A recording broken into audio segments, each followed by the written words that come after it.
Hello, and welcome to Reinventing the Big Tech versus Journalism Dynamic, Trust and Integrity. My name is Courtney Radsch. I'm delighted to join you here as a moderator for this session.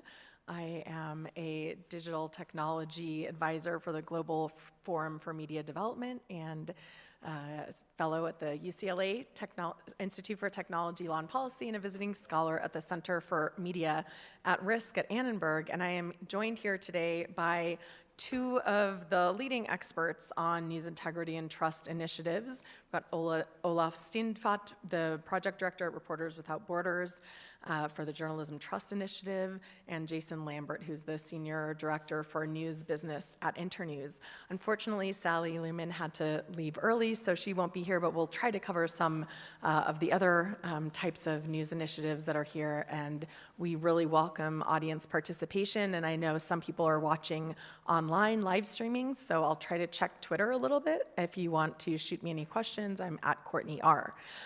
So we are here today because we want to think about not just talking about all of the big problems that big tech has brought to journalism, but thinking about some of the solutions. And I'm really delighted to be here with Jason and Olaf to continue a conversation that I think has really picked up speed over the past year around how we can scale the idea of news integrity. How do you show news integrity? What does that mean in the digital era, in the platform era of journalism? How does that scale? How do we make sure that it includes small, medium media, developing countries, the so-called global south?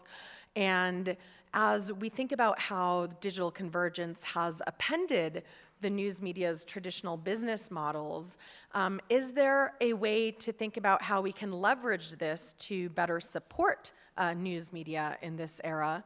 And also thinking about, are these solutions scalable for fighting disinformation, for combating disinformation, getting beyond the idea of fighting disinformation one piece of content at a time, but also elevating quality information? And so we're going to talk a bit about how partnerships or adversarial relationships with big tech and business and journalism, how we can design for trust, design for integrity, and create a framework that will help sustain media of all sizes in this information environment.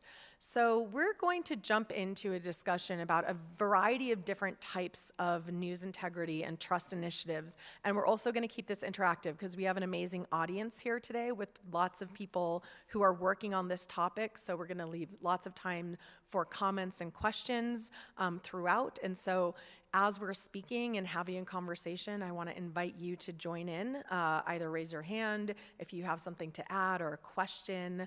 And similarly, as I mentioned on Twitter, ping me at Courtney R. And with that, I want to start by going to Olaf. So you are leading this Journalism Trust Initiative, which has been crafted to, quote, combat the perfect storm against journalism that has been brewing for several years. In fact, I remember being here 4 years ago at the International Journalism Festival talking about how it's the business model and we need to get beyond the discussion of just content moderation and really get to some of the core issues, and I'm delighted that we're here really delving into these. So you've talked about how JTI has been created to address the concentration of ownership, news deserts, media capture, declining levels of trust in journalism, and online disinformation. So tell us about what is the Journalism Trust Initiative. It's not about these individual pieces of content, but really looking at how you can identify quality news organizations and this idea of using standardization to protect journalism, to elevate journalism, and adopt standards to enforce quality and get news organizations to raise their quality, but also working with big tech to see those quality indicators to recapture trust in news. So first of all, what is JTI and how does it work? I think it's just on, so you can just talk to it. Better. Yeah. Great, thanks for having me. Good evening, everyone. Greetings from Reporters Without Borders. And maybe I'll first answer the question, but maybe I can speak also a little bit about why a press freedom watchdog and human rights NGO would even engage in this particular field. So what is the JTI? The JTI, in a nutshell, is a compliance tool. It's an internal diagnostics and accountability tool for all types and stripes of newsroom. It is an external transparency tool and reputational tool, not only for consumers and citizens, but also for other stakeholders like advertisers, so private sector and the public sector, regulators, etc. And maybe even more importantly, it's a trustworthiness indicator and signal feeding into all sorts of algorithmic-driven recommender systems, search ranks, feeds in social media, and programmatic advertising. So this is, in short, what the JTI is. It is a totally self-regulatory tool, which I believe is important to state, and for that reason we picked a quite, I must say, cumbersome path, which is ISO, the International Standardization Organization. So we built an actual official standard document containing the criteria for the JTI. And the main reason for this was that ISO is, well, first of all, tested and scalable. It exists already in any industry you can think of, and by the way, also in many, many media companies, in every door handle, in waste management, in accounting, and broadcast signals. So in principle, it's in the DNA of almost any corporation. They know how to implement and run an ISO standard. And ISO standards, per definition, are the opposite of a law. It's the industry getting its act together, which we obviously believe is super important. So this is what we started building back in 2018-19 and managed. Regarding this standard document and the criteria of the JTI, I think it's also maybe worth mentioning that this is not about content, because we believe this would be a terrible idea to try and objectify individual articles or journalists. It can only go wrong. But it is exclusively about ownership, transparency, and editorial management systems and processes, like, for example, correction policies. And our logic goes like saying, if the respective processes are in place and they are objectifiable, and because this is an official standard document, also certifiable, so externally auditable and certifiable, then the likelihood that the outcome, the content, is good, whatever good is much higher than if those processes would not be in place. So this is pretty much what the JTI is. And I can maybe also talk a little bit about the context, why we do this, and why we believe it's the right thing to do. I think we heard a lot about constructive journalism at this festival. I think also for a human rights NGO, it's super important, and I may say also a bit of a shift of paradigm to not only blame and shame Erdogan and Putin and Duterte and the likes. Don't worry, we will continue doing this. But also to build and to offer tangible solutions. And this also means that this is, and I think we're humble enough to say that this is a building block.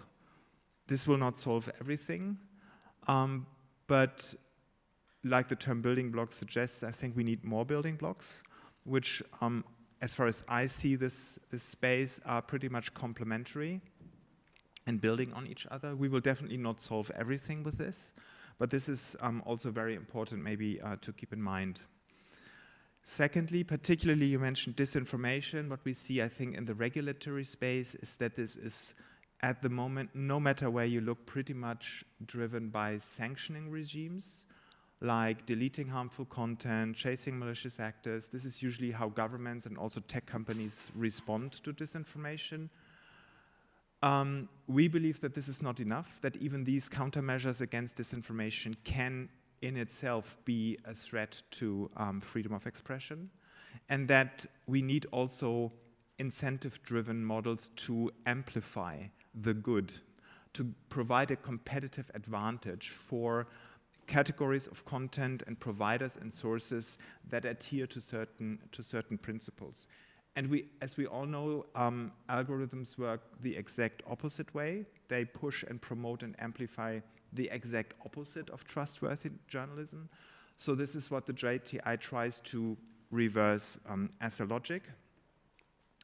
I must say this is also hard in many, many ways, because for the journalistic profession, I think it means like a deep look into the mirror. When we speak about accountability, journalism is all about holding others to account. This is what journalism is for. But who is holding us to account? And this is basically what we mean by compliance. And sometimes internally we refer to the yogurt moment of journalism. So where suddenly people are looking at the packaging, are really interested to know what's in it and who owns the factory. So this is all about transparency and accountability and incentives driven. And maybe we can talk about the incentives a little bit later. And this is also what Jason is working on a lot. We have really appreciated and read with interest a piece by Francis Fukuyama last year in Foreign Policy, where he shared and flawed the idea of, he called it middleware. And basically his idea is to say, maybe we won't break the monopoly of Facebook and Google, but what if we can reduce the big tech companies and the platforms to utilities and inject middleware, a layer of tools, competitive different tools, to give users agency in using these platforms. And these could be anything from trust indicators, trust signals you can opt in or out. Another example would be Adobe's Content Authenticity Initiative, which is a different building block, but also would qualify as middleware. And this, I would think, I mean, if you work at an NGO, I think you have to be an optimist. So being optimistic, I think, and also looking at the regulatory space, I think we see more and more examples. I think in Europe, the Code of Practice on Disinformation and the overarching Digital Services Act is one example where the idea of middleware and kind of unbundling this is already kind of enshrined, and trustworthiness indicators, for example, my expectation will become a commitment and obligation for platforms to use not only as a labeling instrument to provide additional information for users next to a source, but even more so to use these trustworthiness indicators and signals to feed into recommender systems, which would then actually impact the ranking and reward basically trustworthy sources. And this would, of course, have a tremendous impact on discoverability, reach, and eventually revenues and sustainability. So this is what we mean by connecting credibility and sustainability. And last not least, as a third point, to use these indicators and these pieces of middleware, if you want, for ad placements. So this is all already in the text. I think it remains to be seen how it's going to be implemented, but I think the overarching concept is really gaining momentum. Thank you, Olaf. I think that's accurate, because what we're seeing also is, I don't want to say a proliferation, but there are several self-regulatory efforts to create these types of standards. And so in addition to the Journalism Trust Initiative, which I think is very interesting for using the ISO, a very official international standards body, there are other initiatives like Trust in News, Project Origin, Trust.txt, Journalist, the Trust Project. Unfortunately, like I said, Sally couldn't join us, but one thing that stood out about the Trust Initiative that I thought was interesting, which was created back in 2014, designed to increase public confidence in the news through accountability and transparency, is that they also similarly worked with news organizations to create a set of digital standards that they call the trust indicators that help the public and news distribution platforms easily identify reliable news sites. So also kind of working at the level of the news organization.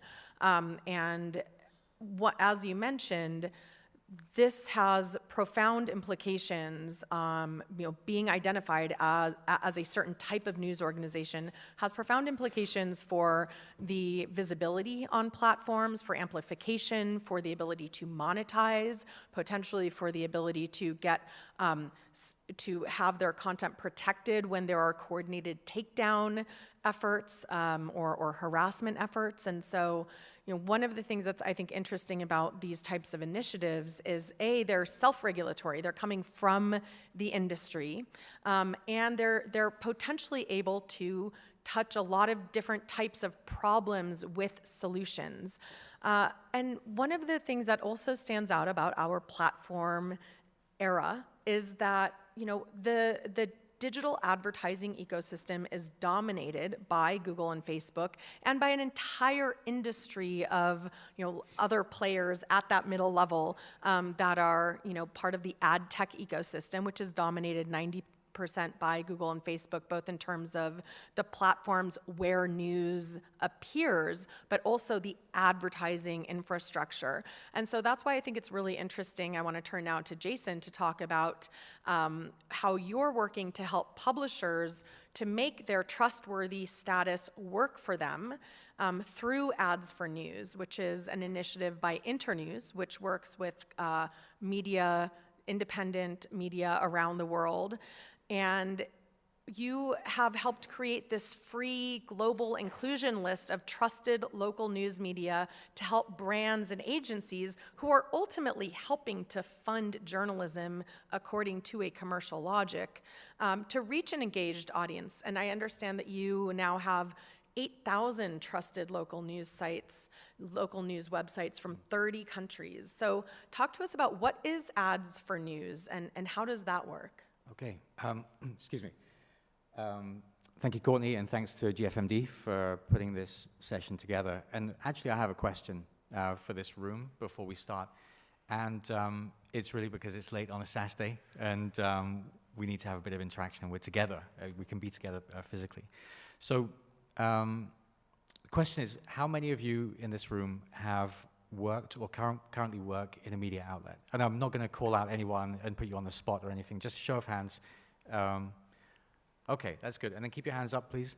How many of you know what programmatic advertising is? Okay, good, that's most. Okay. 2 of them work at your same organization. Yep, okay, that's good. And finally, how many people here know what brand safety is? Okay, fewer. So very few in the room know what brand safety is.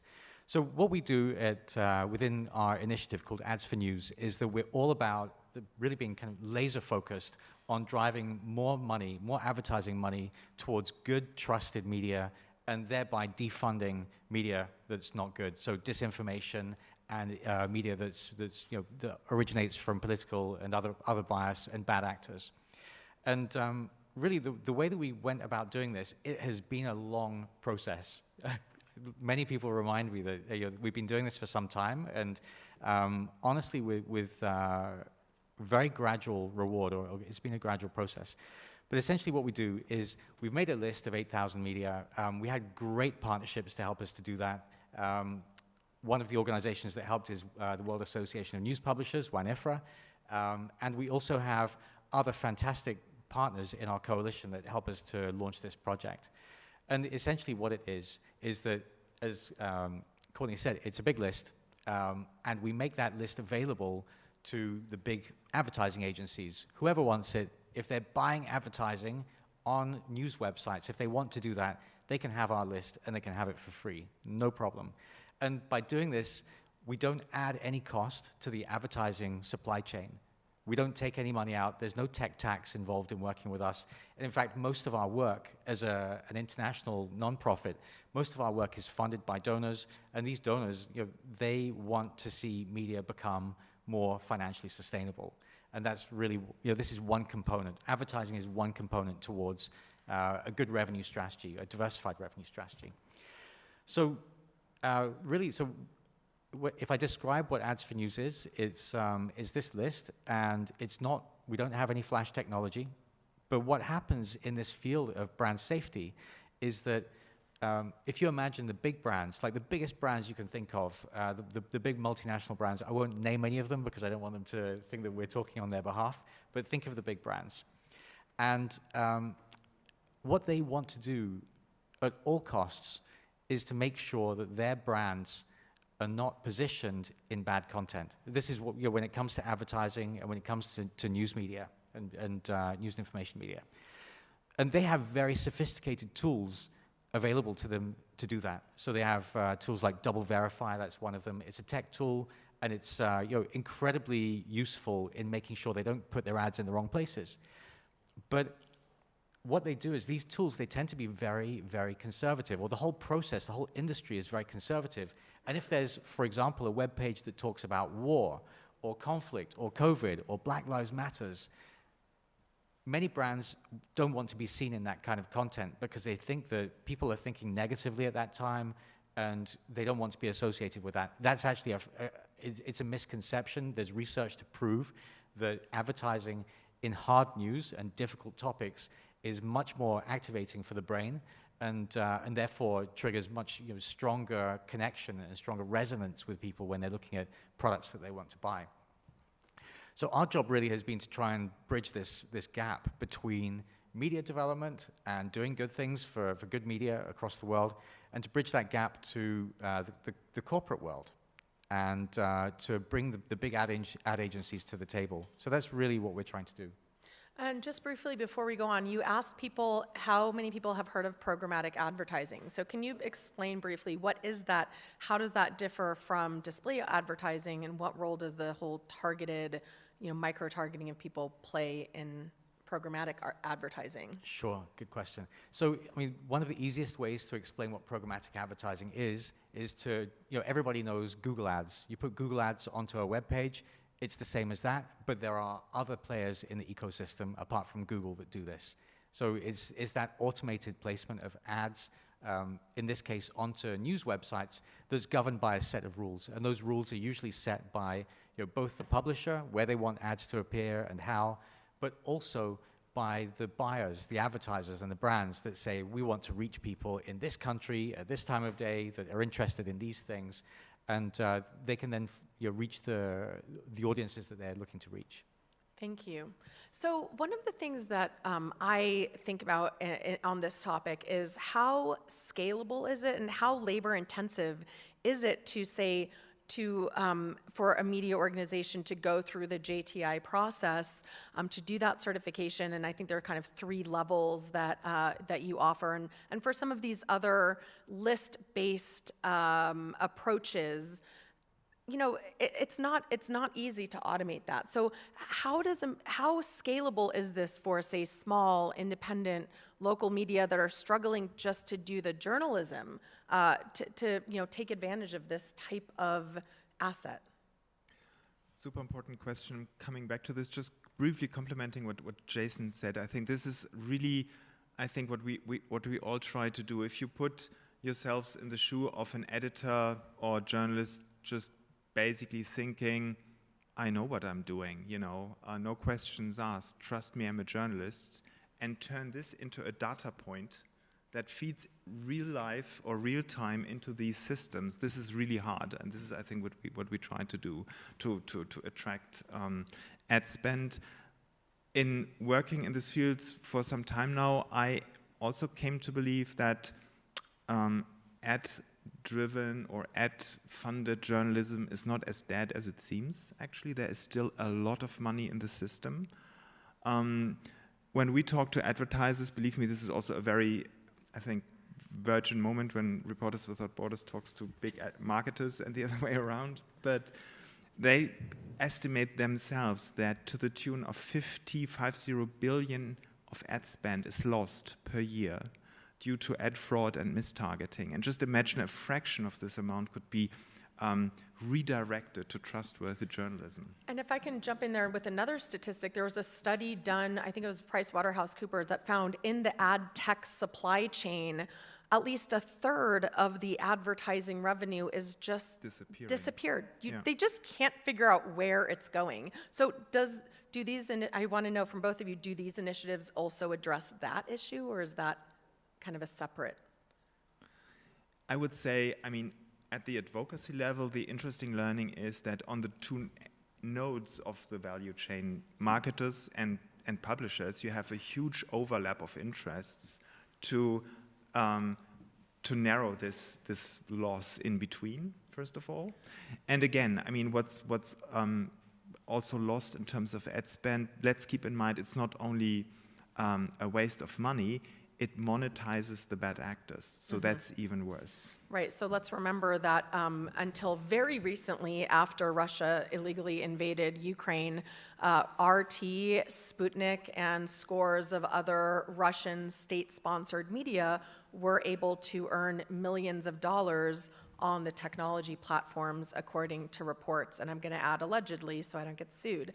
The problem with that is those outlets have very large budgets to pay or partner with the Russian Internet Agency, right, to also manipulate the online environment. So this seems to be very much addressed at countering, addressing that imbalance. But to that side, if you're a small Ukrainian news outlet, how much does it cost? How much effort does it take to, say, go through this JTA process? So one interesting learning among many is that we also expected that the larger media outlets, national broadcasters, would actually have more resources and less problems to do this. Sometimes the exact opposite is the case, because if you put yourself in the situation of a small owner, founder, editor of a news website somewhere, usually this single person would have all the information at hand that's requested to disclose. And if it's all there, it goes relatively quickly, so you can basically go through the questionnaire maybe in a matter of a day or two, while the opposite extreme would be a huge public broadcaster where you have like immediately 10 departments involved and it takes forever. So this is maybe even the opposite of the original expectation. Of course, you're right when it comes to discovering certain gaps in the processes and then addressing them and fixing them. Of course, a larger organization has more resources to do this. But and this is also why we sit here under the patronage of the GFMD, which is a super valuable inroads for media development, because then particularly vulnerable and smaller actors, by going through this process and just basically discovering certain flaws and gaps, can then address and fix them with additional support by media development actors. And this is happening already. Last point about cost. I mean, we also run this obviously as a non-proprietary, non-for-profit offer. Certification is something else. This is obviously not what we do, but in this whole ISO system, this is where you have independent certification bodies. Currently Deloitte, for example, one of the big 4 audit firms, is doing this, and of course they charge media outlets for it. This is a competitive marketplace like tax audits. And what we see as well is more and more an instrument like certification grants. This is what you see in other sectors as well, so chambers of commerce and other actors trying to stimulate, small startups and smaller actors to enter the market and provide assistance and support, also financial support, to do certification. So this is an instrument which is already existing. Which also brings me, talking about incentives, to another important component, which is donors, philanthropy. For example, IFPIM, the International Fund for Public Interest Media, has just announced that they will use the JTI as a means to allocate grants. And this would obviously also include, for example, certification grants or bursaries as well. Thank you. So it sounds like there are also ancillary benefits that come in terms of strengthening media's own internal practices for transparency and internal accountability in order to kind of meet these standards. It does make me think, though, You mentioned McKinsey and some of these other firms. These are other very large corporations with entrenched interests. And so one of the things we should be thinking about, I think, as an industry is how do we empower local certification agencies and local actors or potentially nonprofit certification processes. I think more broadly also in human rights impact assessments and these sort of things, that's something to think about. But Jason, in terms of the 8,000 media outlets that you're working with in 30 countries, do you have any sense of the economic impact of this type of work? And can you put some numbers on this? Talk to us about what is some of the hard currency that's coming out of this sort of approach of helping brands navigate this, this tough situation that they're in terms of, most brands are not altruistic, right? They're out there to make a buck. At the same time, I think it does seem like there's a growing recognition that, they also benefit from stable democracies, for example, where people can, go buy their product. So tell us a little about the hard figures. Yeah, that's a really good point. And we actually don't have, at this point, much data about it. But what I do want to do is share some really exciting news that we've just achieved, which is very significant. So in this initiative, Ads for News is a collaboration with a number of different organizations.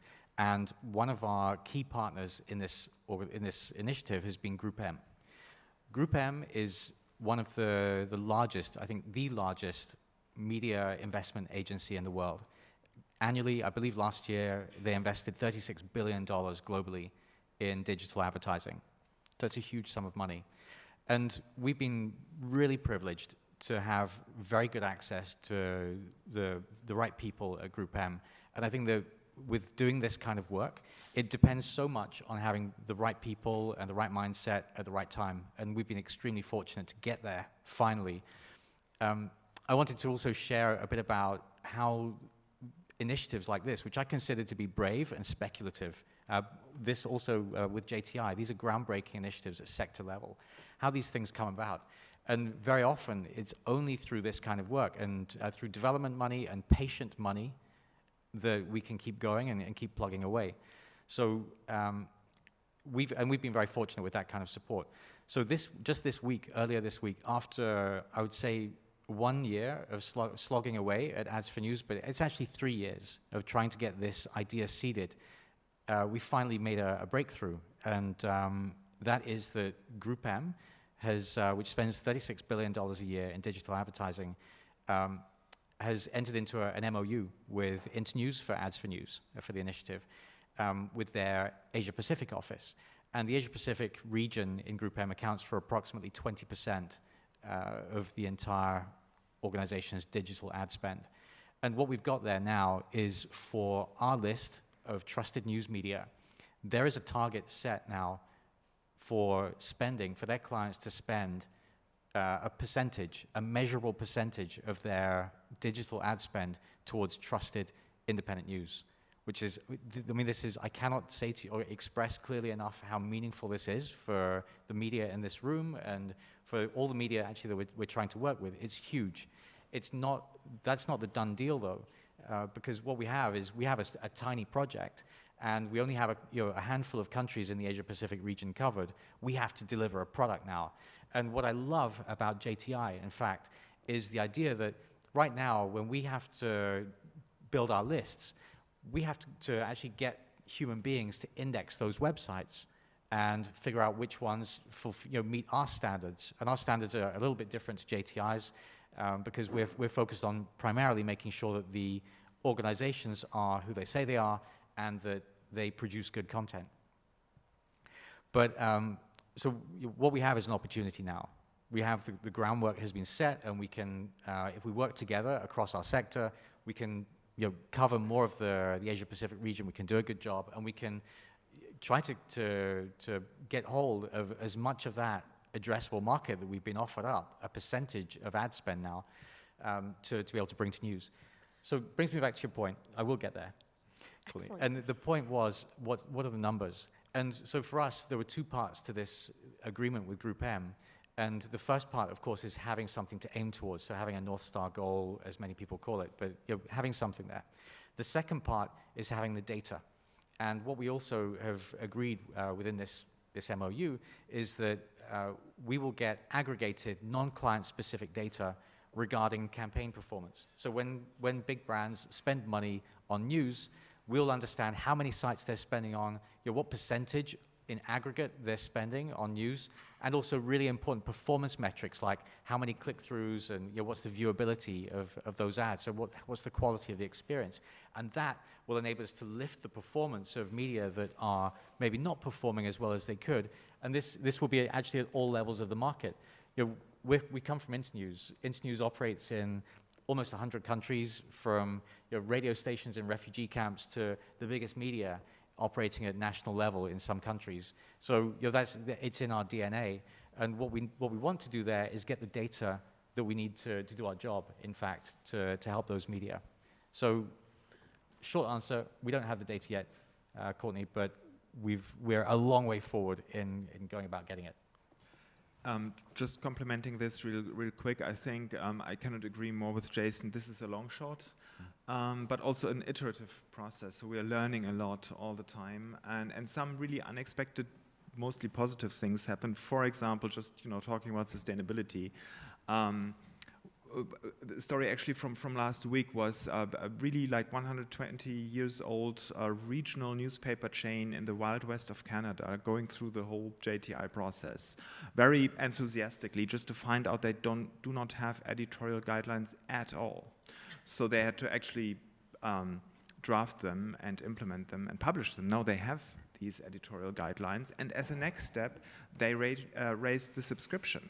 And there's a letter from the editor to the readers out where he basically argues with the JTI and says, this is our investment in ethical journalism, and now you pay, I don't know, $1.50 more, which I find is a very, very interesting case. Another thing we didn't think of at all is, the US market is very, very special in any case. Somebody from the US here?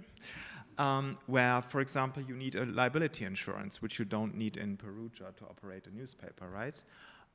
Insurers like this as a diligence tool a lot, and this then translates into lower premiums for the media outlets. So talking about incentives, these are kind of the additional things happening when you start such a project. The issue of data, I think, is really critical on multiple levels. And one of the things, we talked about how so much of the platforms are designed, obviously they're being curated via algorithms, which depend on data, which depends on signals. And so what both of these initiatives do are they create signals that can then be read by these algorithms, right? But I would assume there's also partnerships with the platforms that need to be done, because you need to convince them to use those signals, to use these types of lists, versus, for example, Google, which uses Wikipedia, for example, to determine whether an entity is a state-owned media entity, or Facebook, which did its own bespoke analysis through talking with, some group of experts about what should be considered state media. So, these idea of using these self-regulatory, from the community of journalists. And I wonder if we have a microphone, if we can ask a colleague, Janine, here from Sembra Media, which works with thousands of digital publishers in 20 countries as well, throughout Latin America, the US, and Spain. Do we have a microphone here that we could bring up? No. Okay, so maybe could I ask you, do you mind coming up here and maybe you can just come over here and tell us about the approach that you're taking there, because you're working with these native digital publishers, and this is core to their sustainability as well. Sure. Well, first, I just want to acknowledge the work of both your panelists. I'm aware of both of them. I've talked to both of them, and I really appreciate the efforts that you're going to. We, to the extent that we qualify or certify media, we have a media directory that has certain criteria, and you can't put yourself into it. You have to be vetted by one of our local researchers who know the market. And it can be really tricky. I announced on a panel just now, we're getting ready to replicate this in Europe. And so now we're taking the criteria we developed in Latin America and thinking about how to apply it in Europe. And lots of people want to hold these little digital native media to the standard that you set, which is awesome on some level. But I'm afraid we're going to exclude a lot of them if we're too strict. So we're trying to find a criteria that's strict enough to give them some credibility, but also open enough to recognize the ones that are still so small they haven't written a mission statement yet. They don't have a privacy policy. They certainly don't have an insurance policy, many of them. So I applaud your efforts, and I think one of our goals is to help people aspire to qualify for some of those things.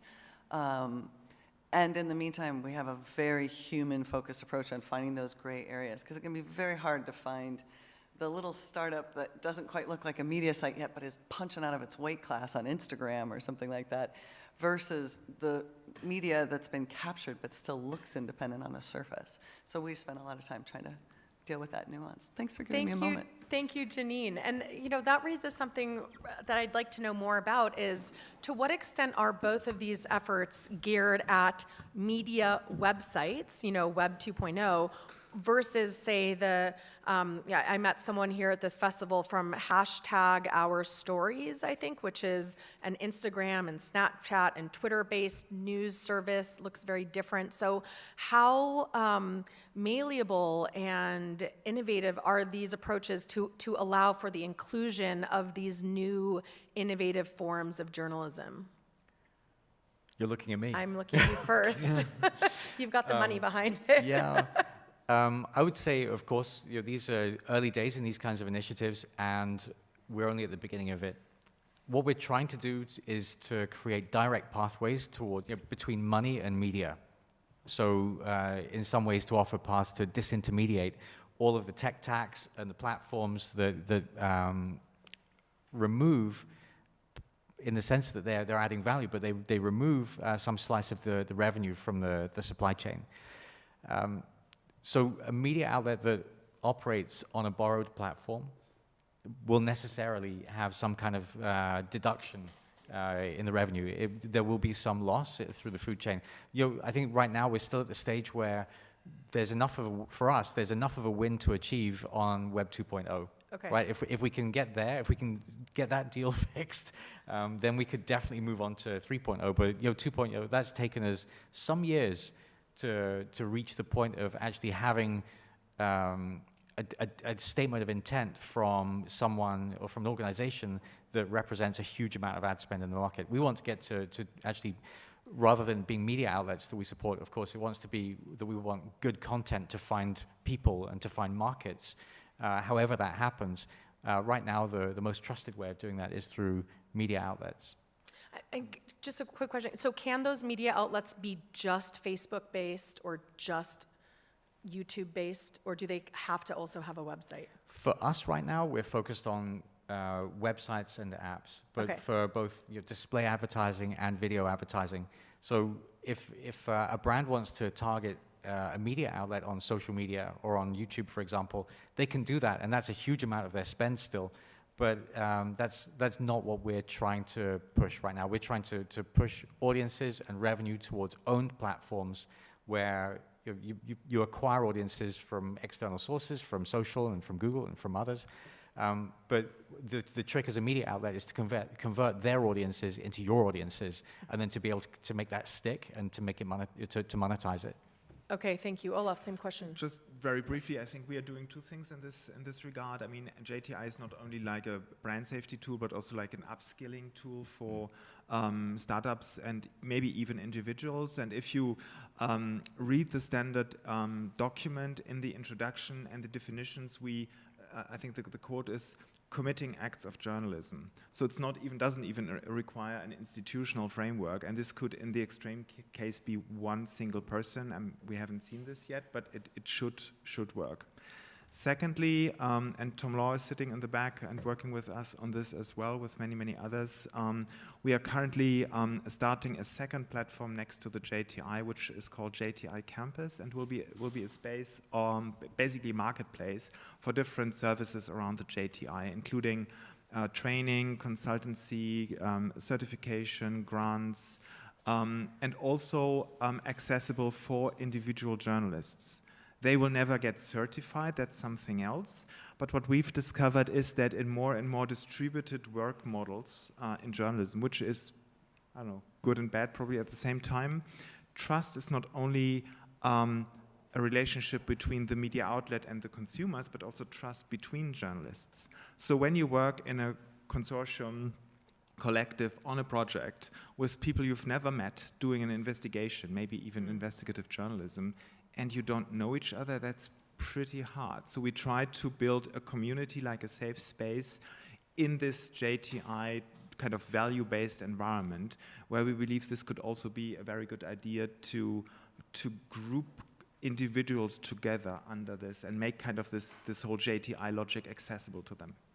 Yeah, which is why I think this is so interesting, is it has so many different applications. I want to also ask the audience, is there anyone here who wants to ask a question or make a comment? Please raise your hand, and we'd love to hear from you.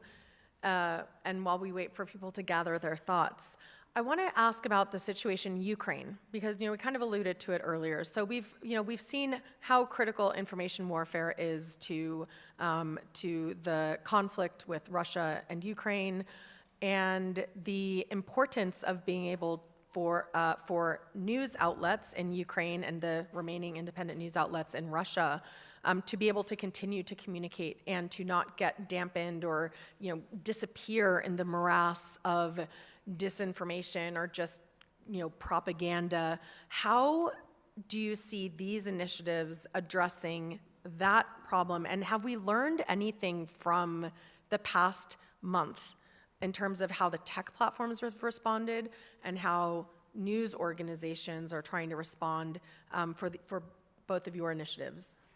Yeah, I'd love to I'll take this one first. So we at Internews, we have had a presence and a team in Ukraine for a long time, and that's been an incredibly difficult time for our colleagues and for the country, of course, as we know. The small way that we can try to contribute to that is I actually would like to take the credit for this within Internews, but can't. So the idea for what we're doing regarding Ukraine, regarding Ads for News, actually came from Group M. So this is how this organization has pivoted now to actually beating us to some of the good ideas about how to kind of stump up and support media in Ukraine. So what happened there was that we're trying to put together lists, not just of trusted media in Ukraine, but also the neighboring countries. We've done that. These lists have not gone through our full vetting process. It's what we're calling a rapid response initiative, which we all need to do rapid response at this time regarding Ukraine. But we're putting together these lists. We will hand them over to our agency partners. We're handing that over to Group M, and they will be trying to push that to their clients, their brands, to say, you can stump up. Now, of course, there's not much market for product in Ukraine right now, so it's not like brands will be trying to sell product for the sake, and expecting the same performance metrics necessarily. But those audiences, or those media, Ukrainian media, and the ones from the region, they also attract a significant amount of traffic from outside the country. And a regularly targeted brand advertising campaign or direct response campaign can still have a huge impact on revenue when most of that revenue has been taken away. And always with media, it seems, whenever you lose most of the money, it seems that all your costs go up as well. So it's a double whammy. So we have really, I think, we've got the notion within some key partners and some key organizations and people now who are very important, that we can actually make a difference in this. The dollar and cent or the amount of money that we will end up channeling towards those media, I don't know yet, but it's, again, speculative, and it's better than not doing anything. So that's. And Olaf? Well, obviously, this is an all-hands-on-deck moment for Reporters Without Borders. I mean, throwing it basically back to our original, I think, roots and mandate, which is just supporting journalists by means of very basic items like, protective gear, mental support, medical support. Also, by the way, for largely increasing numbers of exiled journalists, not only from Ukraine, but also from Russia and Belarus in very, very dire circumstances. We probably cannot expect media outlets in this situation to do self-assessment and certification.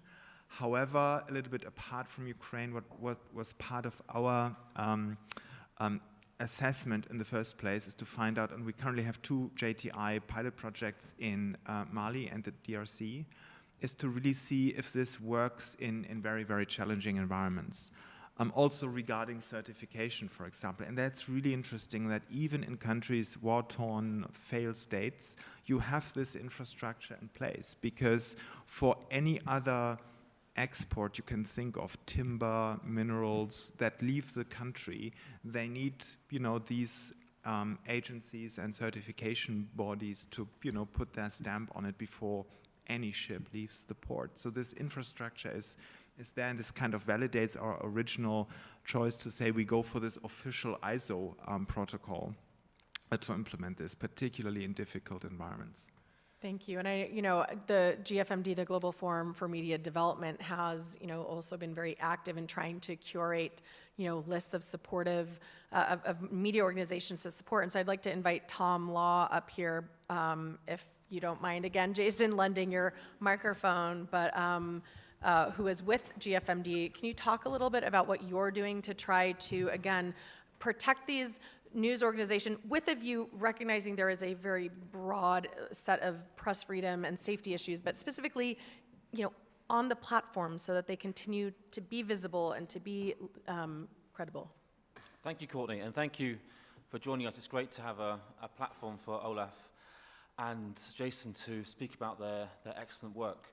A few days after Russia invaded Ukraine, the colleagues at Facebook's policy team got in touch and said, does GFMD have a list of trustworthy, independent, public interest media in Ukraine by any chance? And we said, no, we don't have a list of that. Maybe they should have had one. So the first thing I did was contact Olaf and said, how many JTI publishers do you have? And because JTI is quite a nascent tool, there weren't many. We also spoke to Jason about the list that he has from Ads for News. And then we put out a call to all of our members and all of our partners to crowdsource a list from their partners they've worked with, not just in Ukraine, but also in neighboring countries. And we were able to put together very quickly a list of 80 national and regional publishers in Ukraine. And then we made that available to Twitter, to Facebook, and to Google. With Twitter, they began to verify some of the news publishers, including some of the national public service broadcaster, which did not have the blue tick on Twitter. I mean, okay, I think people are kind of over blue ticks in general, but in a conflict where disinformation is rife, it is important. And we also had requests for access to that sheet, not just from the policy teams who we always talk to, but also from the developers, from the product people, who are much more powerful internally, in my experience, than the policy people who we often engage with. And so Facebook has now a news tab. You can only access it in Ukraine, in Ukrainian, and they, from our list and from others who they spoke to about this, they put together 50 sources, 50 news publishers. And from that, they have humans curating which piece of information go in to that news tab every day.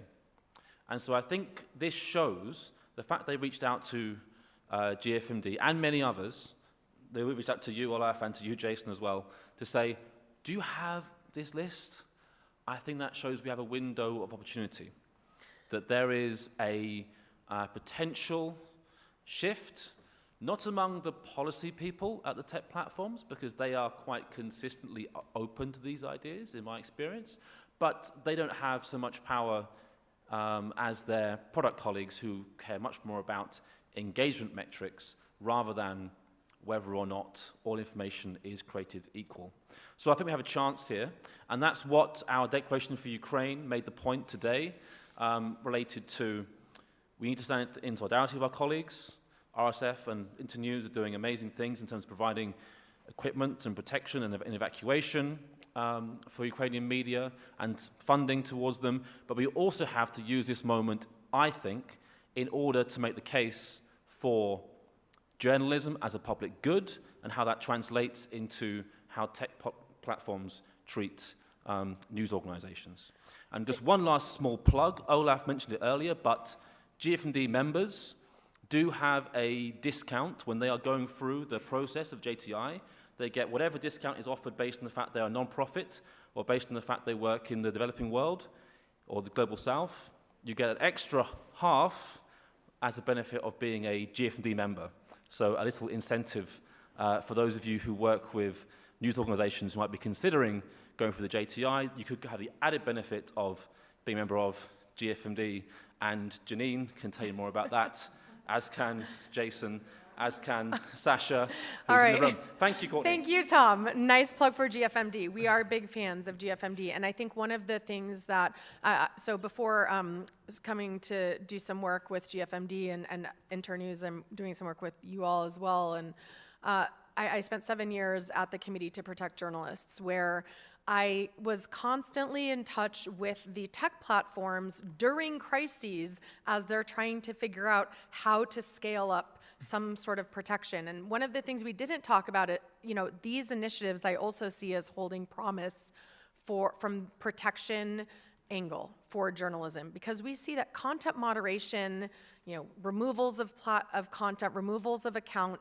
and the weaponization of content moderation, especially by state actors and coordinated disinformation campaigns, is a very real threat.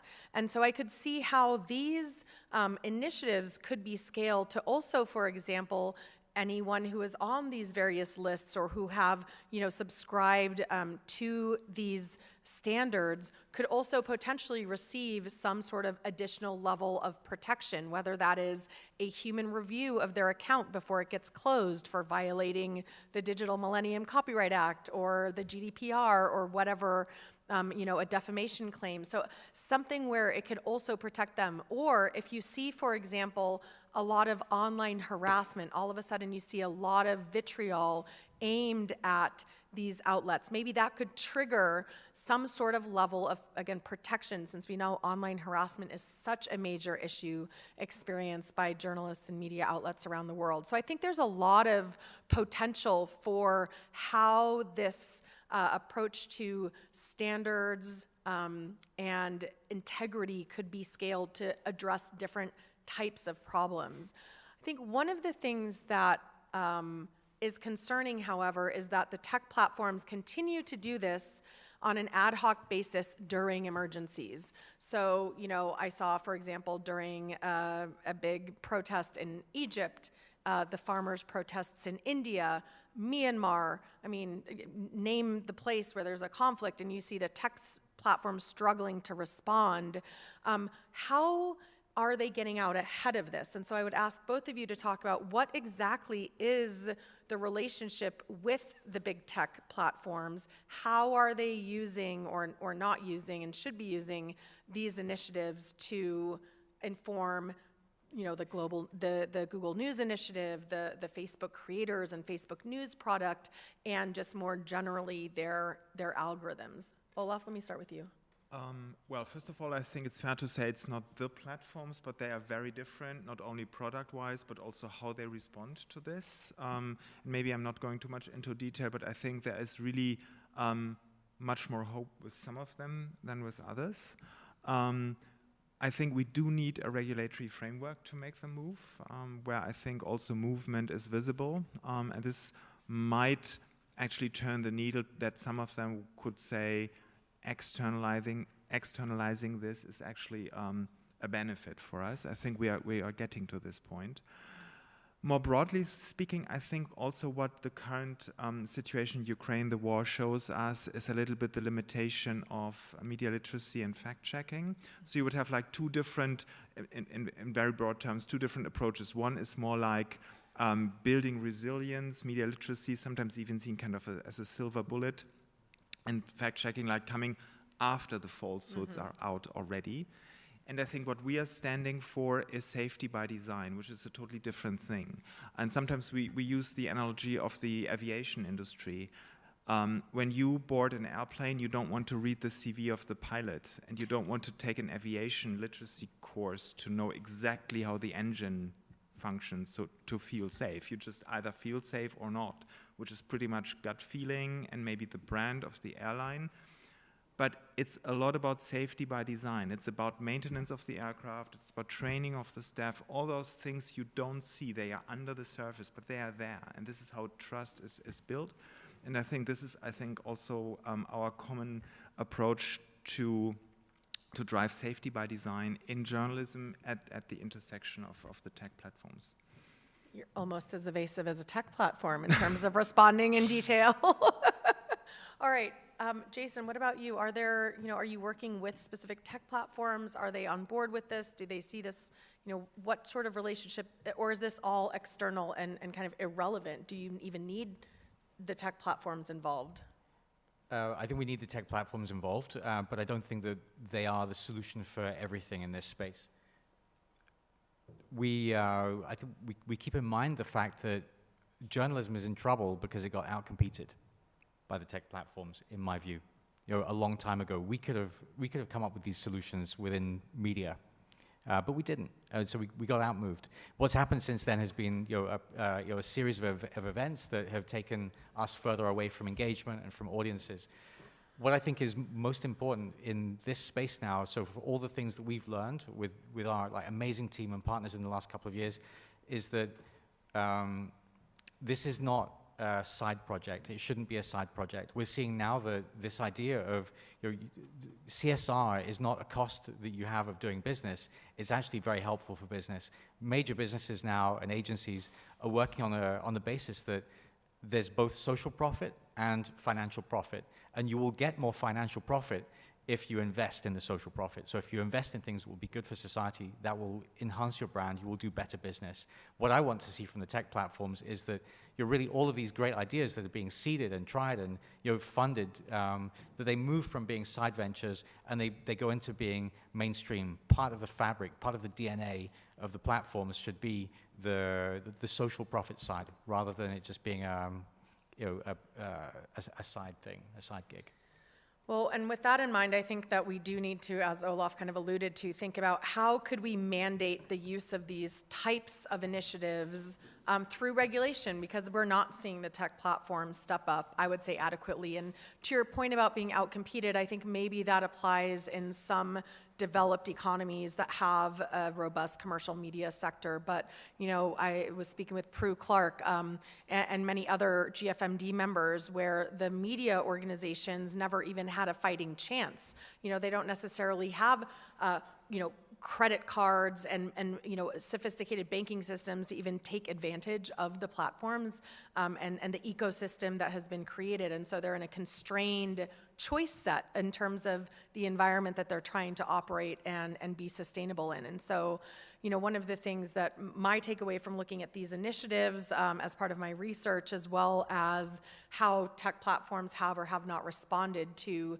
doing the right thing, is I think it's time for regulators to think about how do you mandate using these self-regulatory mechanisms. And I would definitely not advocate for the use of any particular one, but rather saying, look, there are an array of initiatives, and I hope that we'll have a chance to look at some more of those over time. But how could we use what the industry itself, what journalism has decided counts as quality journalism, as a way to help rebalance the big tech journalistic relationship to combat disinformation, to enhance quality information, take the burden off of just the news outlets and just the readers or viewers, and try to rethink that relationship. So, lots to think about today. I want to see if there are any last questions or comments from the audience. No, I'm standing between you and dinner. So with that, I want to thank you very much. It's been a robust conversation. Thank you to everyone watching online in the audience, and we'll see you next year.